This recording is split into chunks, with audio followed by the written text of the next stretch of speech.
Eu sei que esse vídeo não vai ser fácil, mas vai ser fácil para aqueles que acreditam no mistério. Isso não é um lamento, é um grito de ave de rapina, o beijo no rosto morto. Eu falo como se fosse para salvar a vida de alguém, provavelmente a minha própria vida. Viver é uma espécie de loucura. Vivam os mortos, porque por cima deles vivemos. O não sentido das coisas me faz ter um sorriso de complacência. De certo, tudo deve estar sendo o que é. Existe algo que nunca começou, porque sempre era. Só que isso se parece mais com uma ausência total. Me ligo a essa ausência e me eternizo do zero ao infinito. Vou caminhando sem parar. O dia corre lá fora à toa.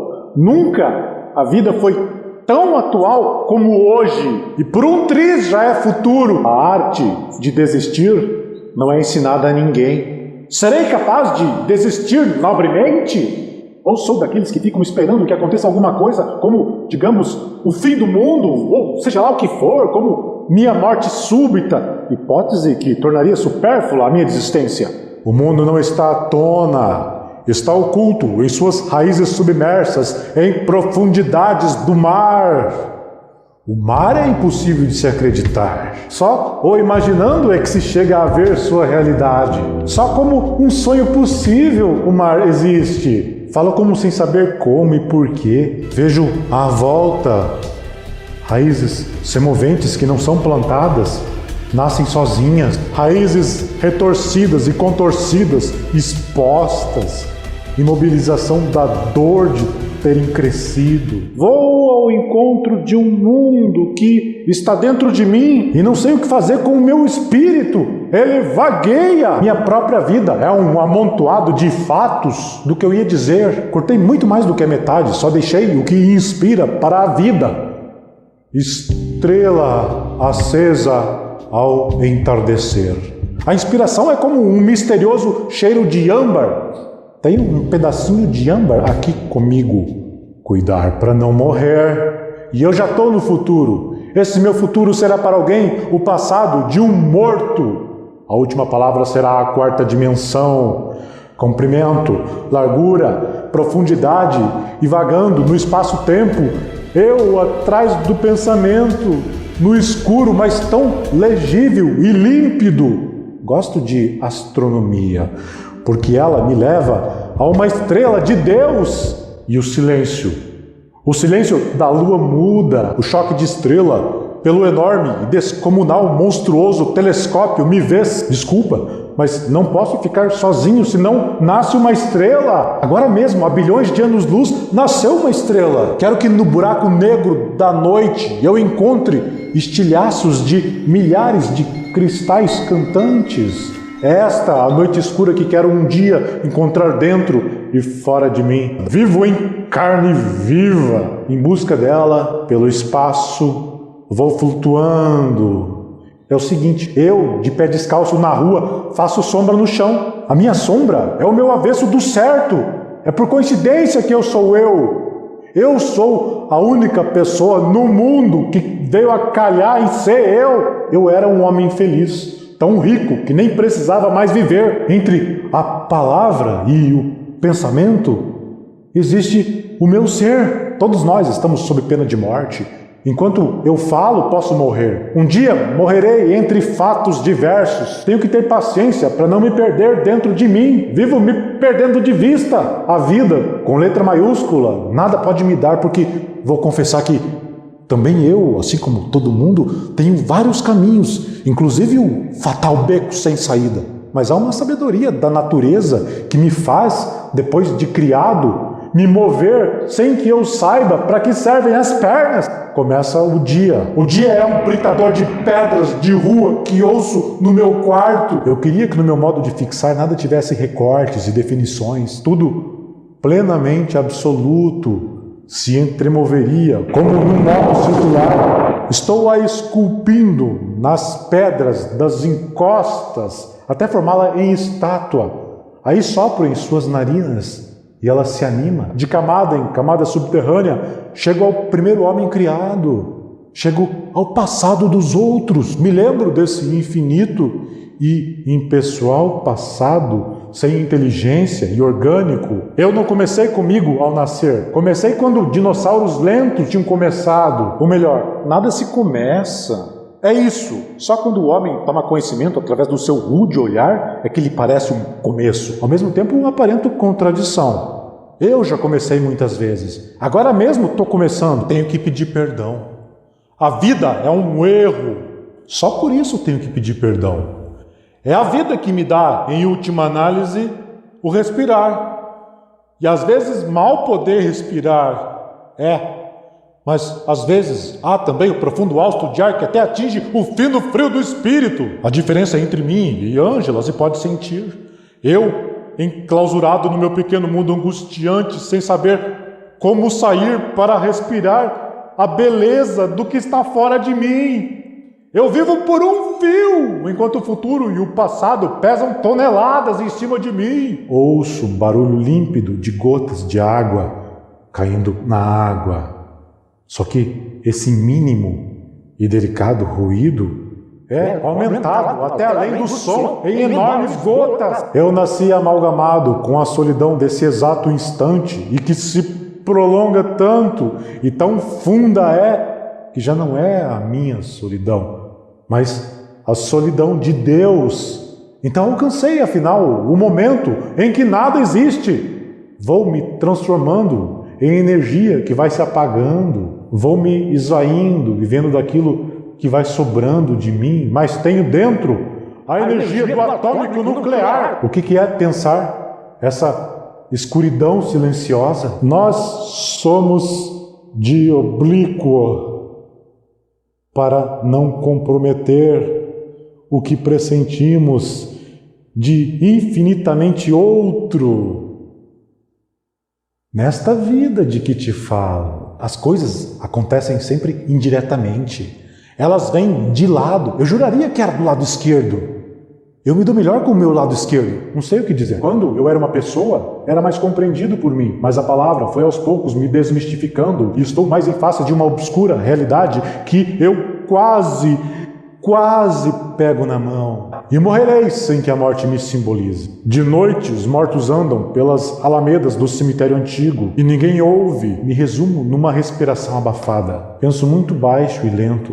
Se eu estou vivo, é porque vou morrer. Até agora só conheço a morte do sono. Vivo me matando todas as noites. Todas as palavras aqui ditas se resumem em um estado sempre atual que eu chamo de estou sendo. O que eu falo é como quando se dorme profundo e se sonha intensamente e se desvanece o sono e apenas um gosto de sonho na boca, porque nunca alcançamos o auge do sonho. Neste momento estou dizendo, neste momento é coisa rara, porque só às vezes piso com os dois pés na terra do presente.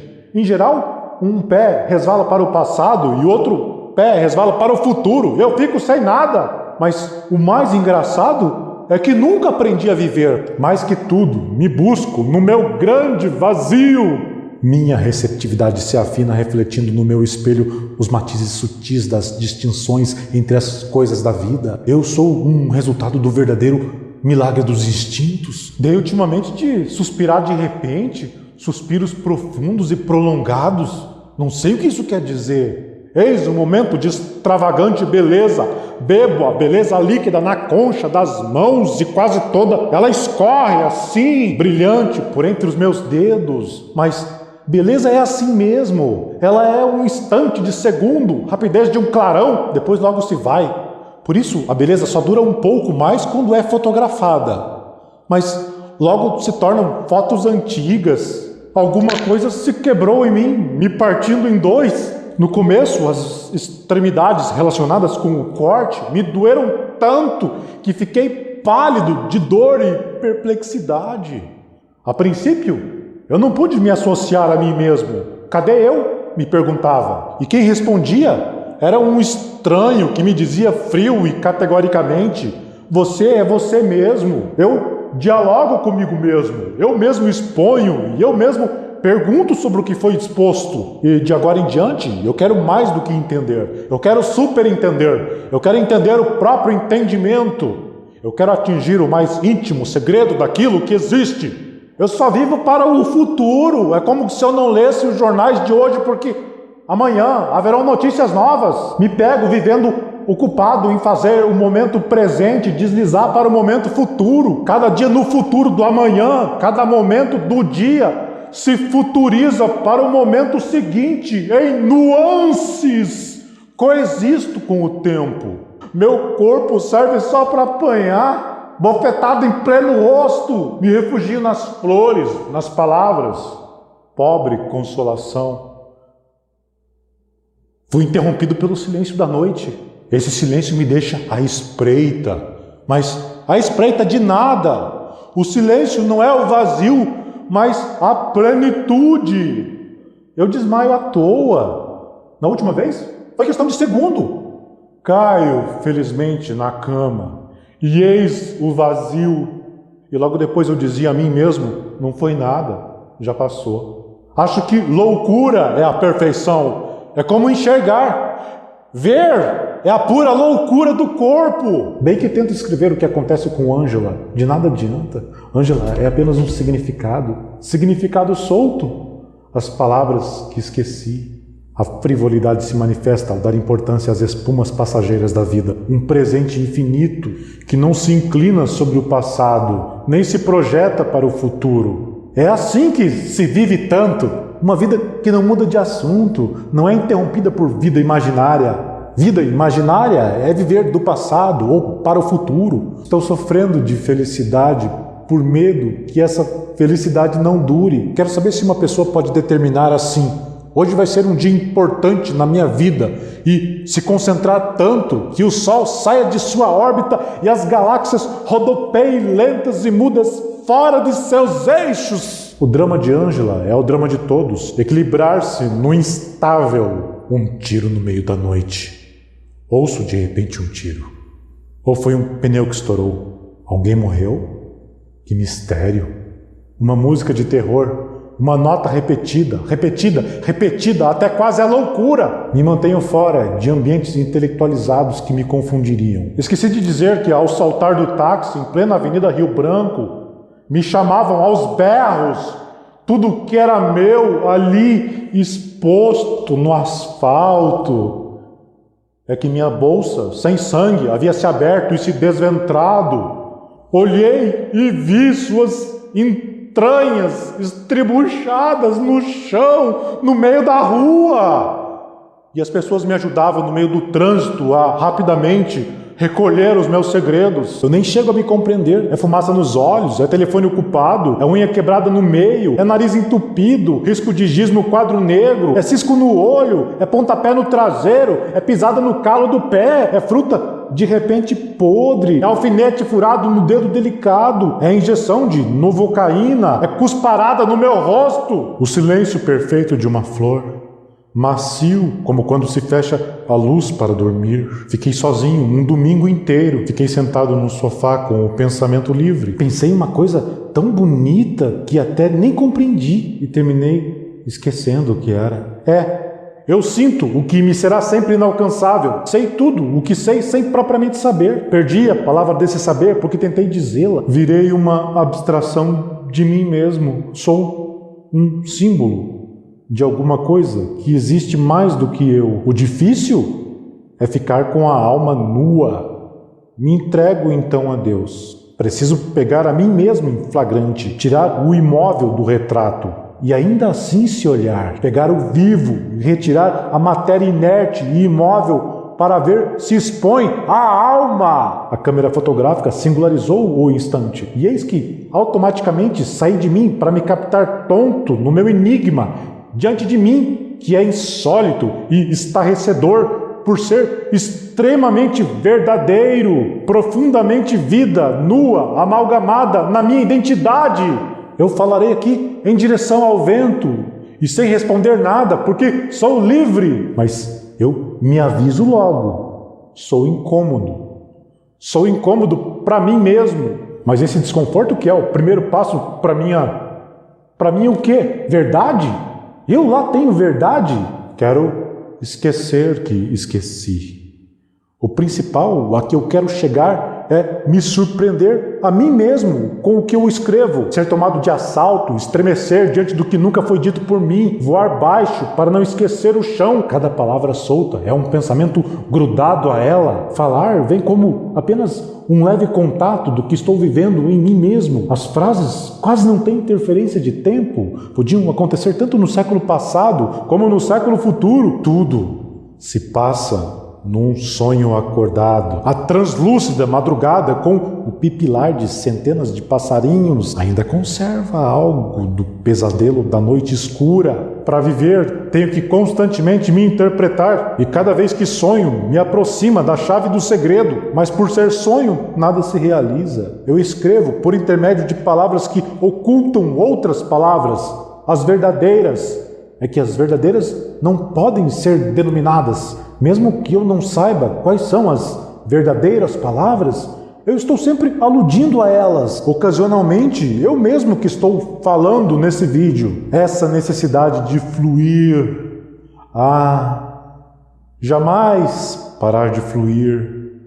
Só não conto qual é o segredo da vida, porque ainda não aprendi. Um dia desses vi sobre a mesa uma talhada de melancia. E assim, sobre a mesa nua, parecia um riso de um louco. Não sei explicar melhor. Bem, para falar a verdade, mesmo sem melancia, uma mesa sem nada em cima, já é algo para se ver. Eu falo como se estivesse dormindo e sonhando ao mesmo tempo. As frases desconexas, como no sonho. É difícil, estando acordados, sonhar os remotos mistérios. Durante o sonho, este é mais real do que a dita vida real. O que é a vida real? Os fatos?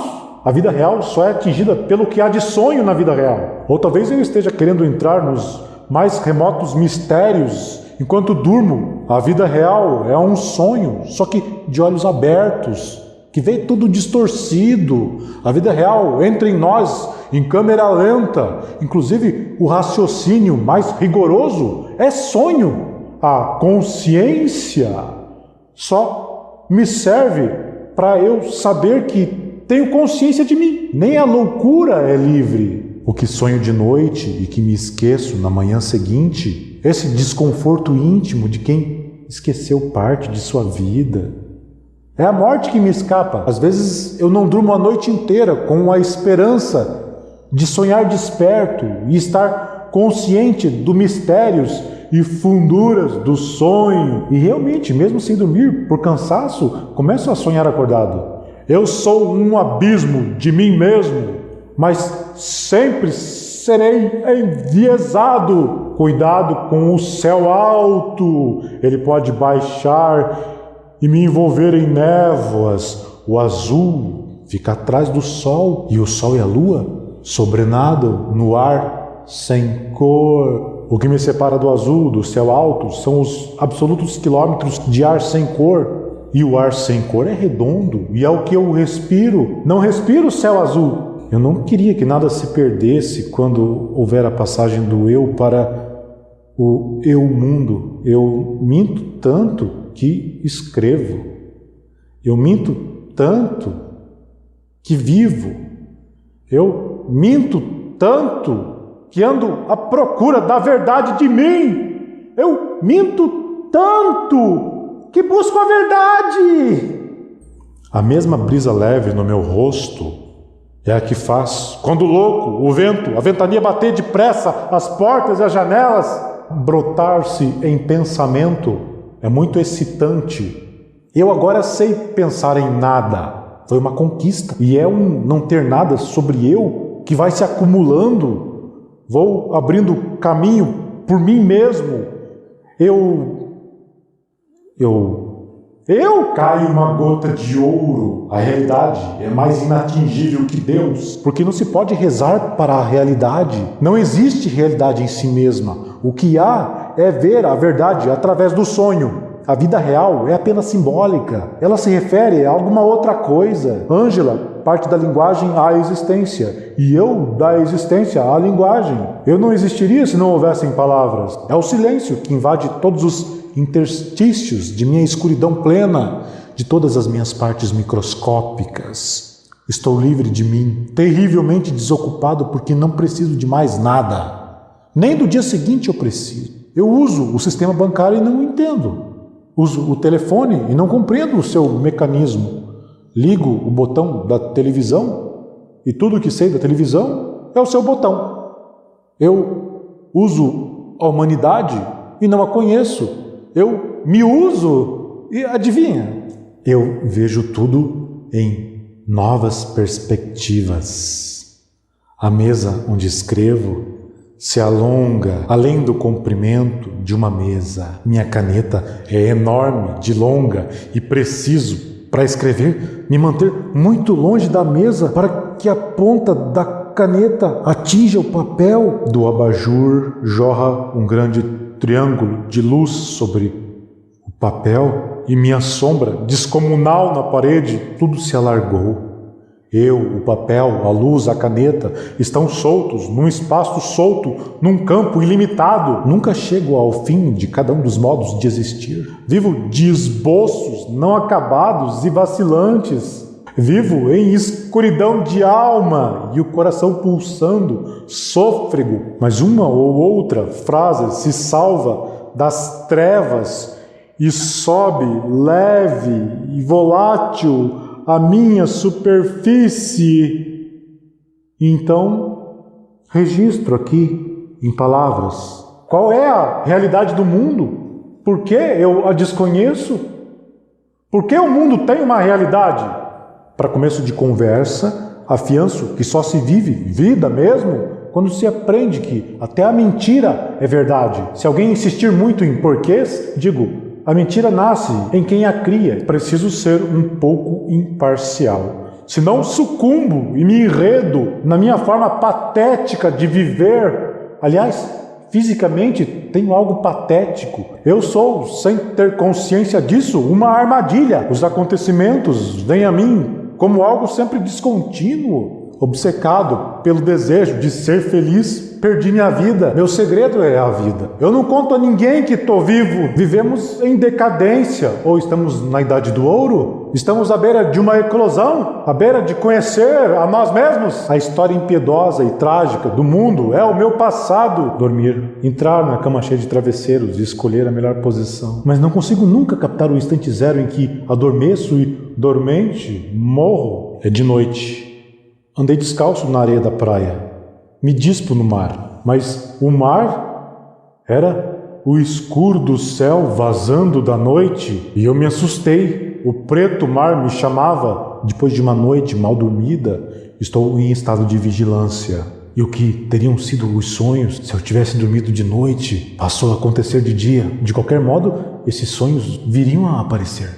Porque tinham que passar, até mesmo por estreitas frestas que o dia em mim abre. Sou um crânio oco, ressonante. Experimento viver sem passado, sem presente, sem futuro. E eis-me aqui, livre. É de manhã. O mundo está tão alegre como um circo vazio. Faz um dia muito bonito.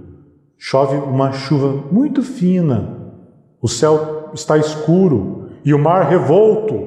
As almas esvoaçam no cemitério. Os morcegos encolhidos nas cavernas. Aconchego de mistério e terror. Se de repente o sol aparecesse, eu daria um grito de pasmo e o mundo desabaria e nem daria tempo de todos fugirem da claridade. Prescindo da realidade real e me aconchego em viver de imaginação. Como tornar tudo um sonho acordado? É isso que eu preciso fazer. Como tornar tudo um sonho acordado? Os fatos me atrapalham. Por isso que agora eu vou falar sobre não fatos. Isso é, sobre as coisas e o seu mirabolante mistério. As frases, quase à beira de não fazer sentido. Eu quero escrever com palavras tão agarradas umas nas outras que não haja intervalo entre elas e eu. Cada livro é sangue, é pus, é excremento, é coração retalhado, é nervos fragmentados, é choque elétrico, é sangue coagulado escorrendo montanha abaixo. O romance que eu queria escrever é como tentar se lembrar e não conseguir. Disse isso não sei porquê. Acho que é para não deixar de anotar alguma coisa. Eu ponhei cada coisa no seu lugar. É isso mesmo, ponhei. porque pus parece de ferida feia, marrom, de perna de mendigo. Eu gostaria, na verdade, de escrever naturezas mortas.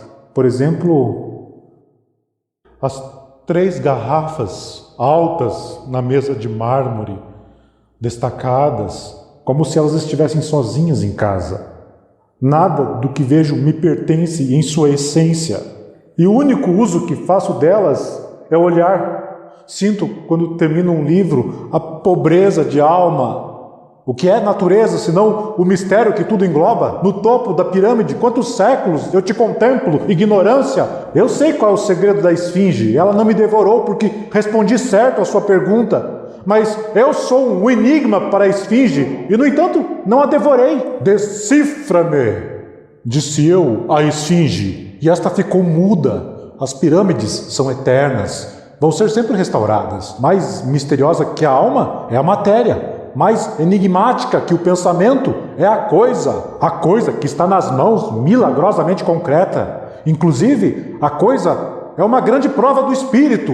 Palavra também é coisa volátil, que eu pego no ar com a boca quando falo. A coisa é a materialização da aérea energia. Eu sou um objeto que o tempo e a energia reuniram no espaço. As leis da física regem meu espírito e reúnem em bloco visível o meu corpo de carne. A vida não é uma pequena ópera.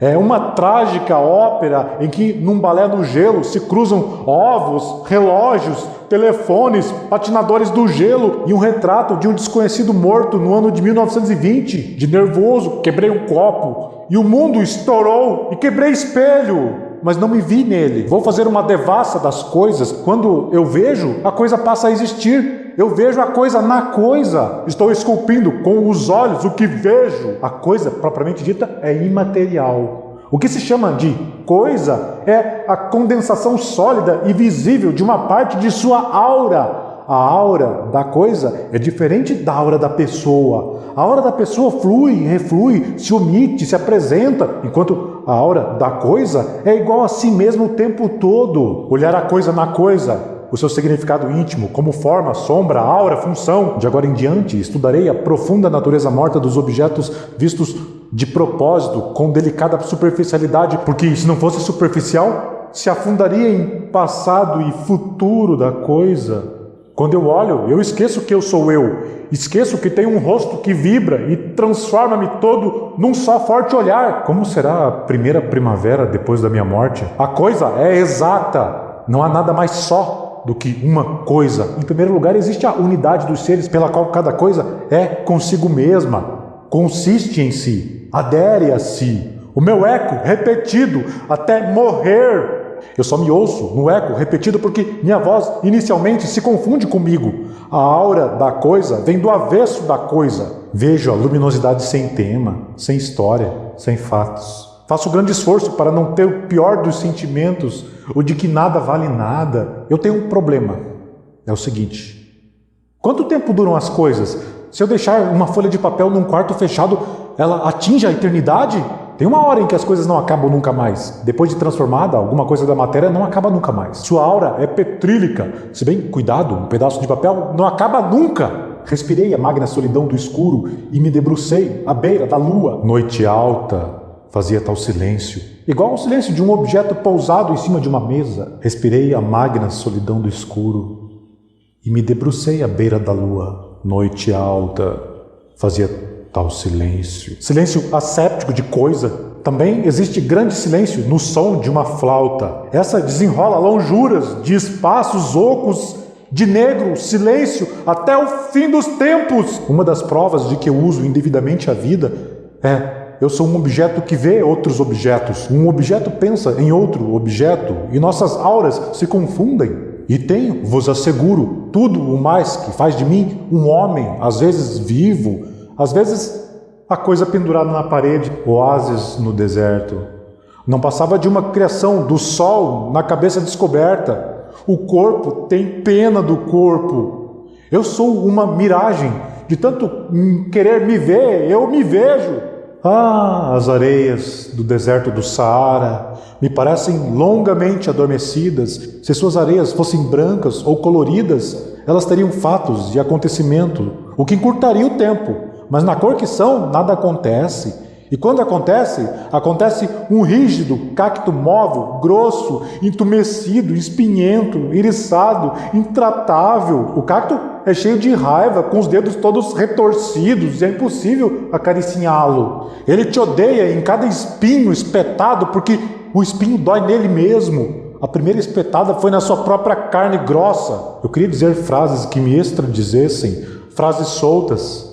A lua de madrugada, nunca lhe ocorreu ter pena de um objeto? Tenho uma caixa de prata de tamanho médio e sinto por ela piedade. Não sei o que nesse silente objeto imóvel me faz entender-lhe a solidão e o castigo da eternidade. Não ponho nada dentro da caixa para que ela não tenha carga, e a sua tampa pesada fecha o vazio. Eu sempre ponho flores nas suas vizinhanças para que elas suavizem a caixa.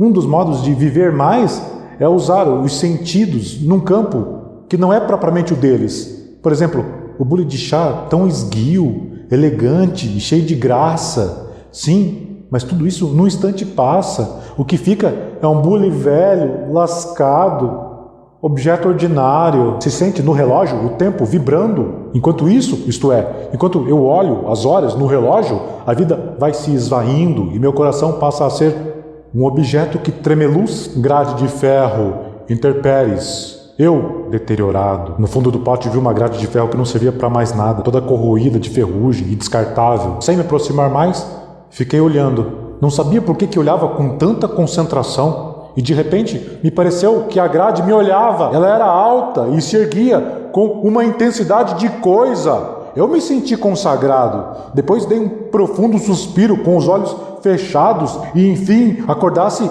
vindo do muito longe, de dentro de mim. Respirei profundamente e olhei de novo para a grade esbelta. E ao olhar, eis que vi que aquela coisa altiva não era nada. Não me olhava. E atravessaria mais um século. Que será um mundo de objetos? Mas os objetos não querem mais ser objetos. É a revolta da coisa. A catástrofe das coisas é uma barulheira estardalhada no ar. Eu vejo a morte sorrindo no teu rosto lindo. Ângela pensa que o contato com o leitor só se faz através de raciocínio complicado. Ser só é um estado de ser. Aprendi isso com as coisas. É óbvio, é claro que as coisas têm tendência a ser só, mas um grupo estofado é tão solitário. A poltrona é muda, é gorda, é aconchegante. Qualquer traseiro ela recebe igual. Ela é mãe, o violino, coisa muda, exala música contida, mas de olhos dormentes. Um violino que chega ao paroxismo do som agudo. A glória de ser! Os palitos de fósforos fosforejam, inquieto, dentro da caixa selada, doidos para o ato sexual que consiste em ser riscado na parte preta da caixa e se transformar em fogo. E a pedra que está no chão, é joia que veio do céu em turbilhão. Água marinha. Minha primeira namoradinha tinha olhos azuis de água marinha, mas eu não chegava perto dela, tinha medo, porque água quieta é água funda e me dava calafrios. E meu elevador, de súbito, se recusou a me elevar ou me abaixar, simplesmente passava entre um andar e outro, abria sozinho a porta e me dava de presente a bofetada de uma parede. Dias assim, amuado, zangado, vingativo, e ele se enervou, resolveu ser malcriado. Havia um olhar de ambiente do quarto para mim, quanto a saber como a rotação dos astros produz inércia no meu copo de café. Explique quem puder. O céu é ar concentrado, é o abismo, madeiras podres. Cuidado que a natureza pensa. Eu às vezes tenho pena das coisas. A mesinha com tampo de mármore, coitada, tão gelada e branca e pálida, em vão orgulhosa, pensa que é nobre. E minha cesta de papéis tão elegante, de madeira, em tiras, mas de que adianta sua beleza? Você está sempre no chão, sempre com papel amarrotado. Descobri uma nova maneira de viver. Creio que a chave está em ver a coisa na coisa, sem transbordar dela para frente ou para trás, fora do seu contexto. O resultado de um processo tão novo de olhar o momento que se passa seria, muitas vezes, estranhar uma coisa como se pela primeira vez a víssemos. Olhar a coisa na coisa hipnotiza a pessoa que olha o ofuscante objeto olhado. Há um encontro meu dessa coisa vibrando no ar, mas o resultado desse olhar é uma sensação de oco, vazio, impenetrável e de plena identificação mútua. Deus me perdoe, creio que estou divagando sobre o nada, mas nesse vácuo do nada se inserem fatos e coisas. O que se vê nesse modo de tornar tudo absolutamente do estado presente, o resultado não é mental. É uma forma muda de sentir, absolutamente intraduzível por palavras. A realidade é muito estranha, é inteiramente irreal. Ângela deu a Deus o poder de curar sua alma, pois quando Ângela sente Deus, então a verdade terrivelmente exposta. Eu inventei Deus e não acredito nele. É como se escrevesse um poema sobre o nada e me visse de repente encarando frente a frente o próprio nada. Deus é uma palavra? Se for, estou cheio dele, milhares de palavras. Às vezes, só para me sentir vivendo, penso na morte. Porque se eu não existir, cessa em mim o universo. Será que depois da morte começa a abstração? Entrarei em um estado abstrato? À beira de um precipício abismado, no cerco alto de um penhasco, como coisa junto a mim, apenas o cacto com coroa de espinho de uma natureza que me abandonou. Hoje chorei muito e meus olhos ficaram inchados e vermelho, mas valeu a pena. O pior é que sou vice-versa e em zigue-zague. É preciso me amar como involuntariamente sou. Apenas me responsabilizo pelo que há de voluntário em mim e que é muito pouco, é quase nada. Pergunto com insistência já meio mórbida por que nasci. O tempo é um indefinível. Eu me coloco bem depressa no tempo antes de morrer. Eu, vigilante, como uma vela acesa, vigiando os meus próprios mistérios. Tenho medo de ficar de um momento para o outro manco de espírito. Quero engolir a vida de um só trago e depois algo talvez como morrer, mas o meu próprio sangue é lento. É que tenho o corpo insatisfeito. E eu me entreguei a Deus com o delírio de uma alma que bebesse água. Eu que respirei do meu próprio hálito morno quando criança, embaixo dos lençóis. Agora eu aqui. Viver me deixa tão nervoso, tão à beira de... Tomo calmante só pelo fato de estar vivo. Ao mesmo tempo em que eu recebia o Deus, eu estava todo pelo avesso e também sentia que, além de Deus, eu mesmo fizera brotar em mim a crença vinda da minha própria escuridão. Esse êxtase de iluminação me deixa desconfiado. É espírito tomando posse plena dele mesmo até as suas últimas fríngeas? Ou é corpo levado ao ponto de crise, depois de miragens fora de si? Não há palavras puras em si mesmas. Elas vêm sempre misturadas ao seguinte: não sei o que se passa comigo. O que se conhece ilumina e a domina mais do que aquilo que se conhece. Será que ser me basta? Não sei. Não sei do que eu estou falando. Todo nascimento é uma crueldade. Devia-se deixar dormir o que quer dormir. Me refugio na loucura porque a razão não me basta. A gente existe só para ter alívio? Eu presto atenção só por prestar atenção. No fundo não quero saber. Mas é capaz que minha alma nunca morra. Serei eterno depois da minha morte?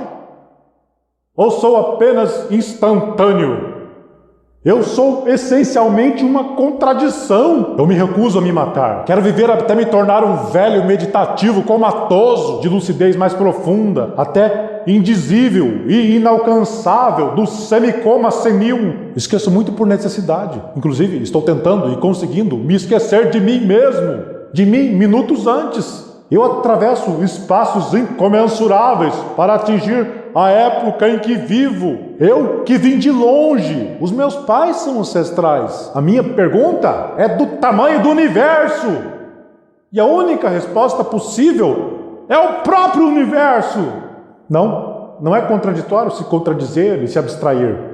Eu me concretizo num plano que não é o do desígnio do mundo. Eu me abstenho no concretamente possível que existe dentro da abstração. E será que depois que a gente morre, acorda assim de vez em quando, espantado? Eu tenho medo de estar vivo. Só porque quem está vivo um dia morre. A alma cruel. Eu me assusto quando caio sem querer bem fundo dentro de mim e vejo o abismo interminável da eternidade. Abismo através do qual me comunico fantasmagoricamente com Deus. A gente sai de um alfa para um ômega, e se destrói, e trabalha, e se diverte, e para quê? Caminhamos para um vórtice de uma espiral irremediavelmente. A minha questão é de vida ou morte. Morrer por causa de uma palavra? Se essa palavra for cheia de si mesma e fonte de sonho, então vale a pena. eu sou uma lembrança de mim. E só depois de morrer é que sei que vivi. Às vezes apresso para acabar um episódio de vida para poder captá-lo em recordação. E o que eu faço com tantas recordações, se não enfim esquecer? Minha tia, Sinhá, morreu de morte alegre. Ela estava lúcida. Ela riu na hora de morrer. Pode-se dizer então que ela enganou a morte. Falta enredo e suspense e mistério e ponto culminante, o sentido do tempo decorrendo. O futuro não vai me desatualizar, ou vai? Virarei antiguidade. Depois, nem isso, me ponho de ouvido atento a escutar a resposta, como se minha pergunta gritada me desse mais do que o eco da pergunta. Sempre então me faltará essa coisa? Eu sinto uma beleza quase insuportável, como o não ser existindo entre o oculto e o quase revelado. Ah, leve trepidação inaudível nas árvores. Se houve essa trepidação com a pele do corpo. Às vezes me parece que a morte não é um fato, é uma sensação que acho que já estava comigo. Depois que vivo é que sei que vivi. Na hora, viver me escapa. E assim, só depois de morrer é que vejo que vivi. E para mais do que ter vivido, de fato viver, não um viver que já se foi. Estou cheio de recordações e tudo o que já é passado tem um toque de melancolia dolorida. Eu sinto que nesse exato instante alguém morre. Isso me perturba. Esse último suspiro. Será que eu já morri e não notei? Será que já não existo? Sinto que tem um dedo que me aponta e me faz viver à beira da morte. Dedo de quem? Sinto uma ânsia absoluta, como se eu estivesse de braços abertos para o alto, num gesto de receber. É como se eu ansiasse pelo além, além de mim. Ultrapasso minhas fronteiras, me devolvo para a terra e para a água e para o ser e entro no ar. Meu Deus, me dê a coragem de considerar esse vazio como uma plenitude. Faça com que eu tenha a coragem de te amar sem odiar as tuas ofensas, a minha alma e ao meu corpo. Faça com que minha solidão me sirva de companhia, que eu saiba ficar com o nada e mesmo assim me sentir pleno de tudo. Receba em teus braços o meu pecado de pensar. Para todas as horas é sempre chegada a hora. A morte será o meu maior acontecimento individual. A pessoa se despede de si mesma para morrer sozinha de si. Angela acha que existe vida depois da morte, mas ela está desaparelhada para entender de que espécie de estranha vida inaugural se segue. Só que vida não é a vida que a gente pensa. Viver é o meu código e o meu enigma. E quando eu morrer, serei para os outros um código e um enigma. E mesmo depois de morto, continuarei ocupando um lugar na Terra. A vida é uma piada. Quando penso que um dia vou morrer, me dobro em dois de tanto rir. Enquanto falo, pingam os minutos irreversíveis. É o tempo passando. Angela disse que ontem o mundo expulsou ela da vida. Eu quero uma morte elegante. Aliás, eu já morri e não soube. Sou o meu fantasma inquietante. Tudo que eu penso existe porque minha imaginação é pobre e só penso em realidades. E se não existe, por que eu penso? Queria poder viver tudo de uma só vez e não ficar vivendo aos poucos. Quando eu morrer, não saberei o que fazer de mim. Deve haver um modo de não se morrer, só que eu ainda não descobri. Eu quase já sei como será depois da minha morte. A sala vazia, o cachorro, a ponto de morrer de saudade. Se me perguntarem se existe vida da alma depois da morte, respondo, bem sei que, misteriosamente. Por que não um mistério, se a coisa é mesmo misteriosa? Respondo num hesitante esquema. Existe, mas não me é dado saber de que forma essa alma viverá. Ninguém ainda descobriu o estado de coisas depois da morte, porque é impossível imaginar qual seria a atitude do Deus. Eu não sei por que esse céu é azul, eu não sei para que essa minha vida, porque tudo isso acontece de um modo em que a minha mente humana desconhece. Vivo sem explicação possível. Vida? Vida recoberta em um véu de melancolia. Morte? Farol que me guia em rumo certo. Me sinto magnífico e solitário entre a vida e a morte. Quero eu mesmo ter a chave do mundo e transpô-lo como quem se transpõe da vida para a morte e da morte para a vida. Na hora da minha morte, o que é que eu faço? Me ensinem, porque eu não sei como é que se morre. Enquanto isso, eu me curei da morte. Nunca mais morri, porque eu vejo tudo como se eu já tivesse morrido. E vê-se tudo de longe. Nunca se esquecer, quando se tem uma dor, que a dor passará. Nunca se esquecer que, quando se morre, a morte passará. A minha ausência de mim é dolorosa. Era um dia um homem que andou e parou e bebeu água gelada de uma fonte. Então se sentou numa pedra e repousou o seu cajado. Esse homem era eu, e Deus estava em paz. Quando o olhar dele vai se distanciando de Ângela e ela fica pequena e desaparece, então o autor diz: quanto a mim, também me distancio de mim. Se a voz de Deus se manifesta no silêncio, eu também me calo no silêncio. Adeus, Ângela. Recuo meu olhar, minha câmera, e Ângela vai ficando pequena, menor, até que a perco de vista. E agora sou obrigado a me interromper, porque Ângela interrompeu a vida dela indo para a terra. Mas não a terra em que se é enterrado, e sim a terra que se revive, com chuva abundante nas florestas e o sussurro das ventanias. Quanto a mim, estou assim. Eu não posso acabar. Não posso acabar.